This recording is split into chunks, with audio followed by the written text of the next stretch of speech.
Anganwadi sisters అందరికీ నమస్కారం. Anganwadi updates కోసం మన ఛానల్‌ని సబ్స్క్రైబ్ చేసుకోండి. వీడియోస్ మాత్రం ఒక లైక్ అయితే చేయండి. ఇక వివరాలకెళ్తే సమ్మెలు, ఆందోళనలతో సమస్యలు పరిష్కారం కావంటూ మంత్రి గుమ్మడి సంజయ్ గారు అయితే ప్రకటించారు 2, 3 రోజుల క్రితం. మరి జీతాలు పెంచరు, పెన్షన్, గ్రాట్యుటీ తదితర సౌకర్యాలు కల్పించరు, అంగన్వాడీల్లో మౌలిక వసతులు కల్పించరు, నాణ్యమైన పోషకాహారాన్ని అందించడానికి మరి బడ్జెట్‌లో మెనూ బిల్లులు పెంచరు. ఈ విధంగా మరి అన్ని అరకొర సౌకర్యాలతో మరి చాలీచాలని జీతాలతో అంగన్వాడీ టీచర్లు అయితే తమ యొక్క డ్యూటీలు అయితే నిర్వహిస్తున్నారు. ఇక మరి సమ్మెలు, ఆందోళనలు చేయొద్దంటారు. మరి ఇవన్నీ పరిష్కారం అయితే చేయరు.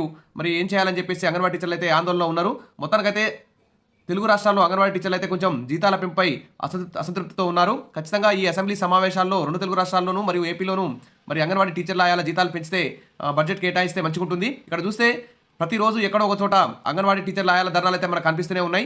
మినీ కేంద్రాలను మెయిన్ సెంటర్లుగా మార్చాలి. అంగన్వాడీ వర్కర్స్ యూనియన్ రాష్ట్ర ప్రధాన కార్యదర్శి సుబ్బరావమ్మ విజయనగరం కలెక్టరేట్ వద్ద అంగన్వాడీల ధర్నా అంటే ఇక్కడ న్యూస్ అయితే అలర్ట్ కావడం జరిగింది. దీనికి సంబంధించిన వీడియో కూడా పూర్తిగా వినండి. వీడియో నచ్చితే లైక్ చేయండి.